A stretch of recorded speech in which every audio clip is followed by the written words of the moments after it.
I want to show you what happens when you sleep. And when you understand what happens when you sleep, you begin to have a knowledge on the important times to sleep and why. There's a little tiny gland in the... My dear, ignorance is a burden, a very huge one.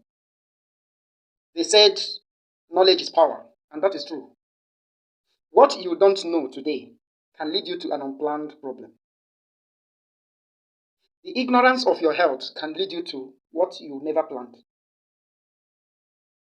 Do you know that the drug we take is just a way of solving the problem of ignorance? Which means being aware of our health alone has solved more than half of our health issues.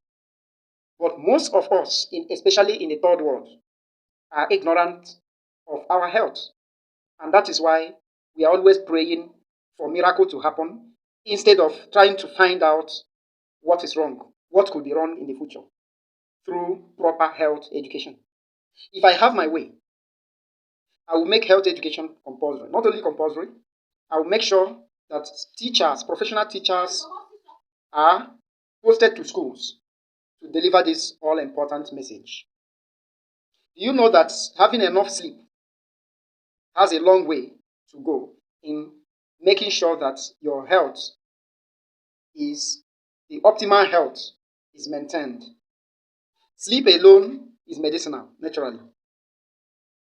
So, that is why we need that knowledge that sets free from ignorance and its consequences.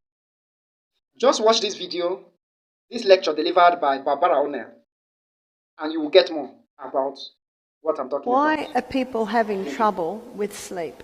Well, Proverbs 14, verse 6 says, knowledge is easy to him that understands. So what my aim is to give you an understanding of sleep. I want to show you what happens when you sleep. And when you understand what happens when you sleep, you begin to have a knowledge on the important times to sleep and why. There's a little tiny gland in the base of the brain, and it's called the pineal gland. And the pineal gland is about the size of maybe a macadamia nut, and it's right in the base of your brain. And the pineal gland releases 4 hormones every night, but only in certain hours. In the winter time, it's between 9 and 2. And I think your summertime ends end of October, is that right? We call it daylight saving. So in Australia, I think daylight saving's just about begun, and that when daylight saving, so at the moment you're still on summertime, yeah? So at the moment it's between 10 p.m. and 3 a.m. Why only those times? It has much to do with the moons and the tides. Light and dark signals are fed through the optic nerve to a control centre in the brain where your body clock is located. And your body clock communicates with the pineal gland. And these are the hormones that are released. One is melatonin. A lot of people have heard of melatonin. Some people that don't sleep very well take melatonin. Well, we naturally release melatonin in that time, and it's called the fix and rejuvenate nighttime hormone. So it is this hormone that probably is mostly responsible for the fix and rejuvenation that's happening in our brain and our body while we sleep. Another hormone is serotonin. That's the mood hormone. So if you want to feel good, go to bed early. What are the kids like if they have a late night? Not very happy. Either are the adults.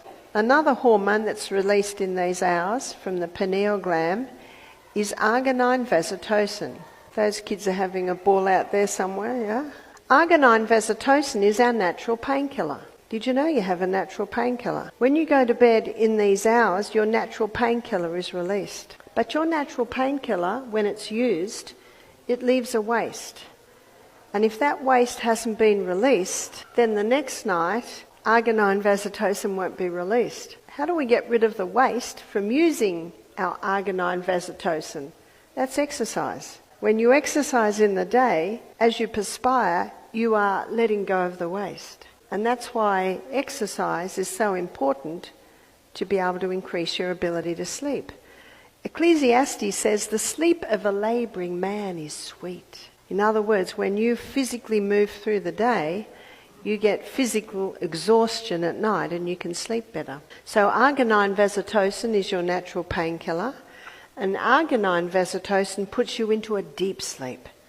So the earlier you go to bed, the more likely you are to fall into a deep sleep. The other hormone that's released is epithalamin. And epithalamin is a hormone that increases learning capacity. God designed our brain to be learning new things right up until the day we die. Many people's brains deteriorate because they stop learning new things. We should ever learn new things. I love the story of the 90-year-old man who learnt to play the piano, and the 92-year-old man that graduated from law school. After hearing the lecture on renewing the mind, a 75-year-old man came up to me and he said, I recently put away my most difficult violin pieces. He said, I'm going home to get them out again. So epithalamin increases learning capacity. So to be able to understand and retain the new things that you're learning, we need to go to bed early. You ask any teacher, they can tell the children that had a late night because they just don't get it. They don't retain. And epithalamin slows down aging. Everyone over the age of 25 likes that one. So these are the hormones that are released in these hours every night.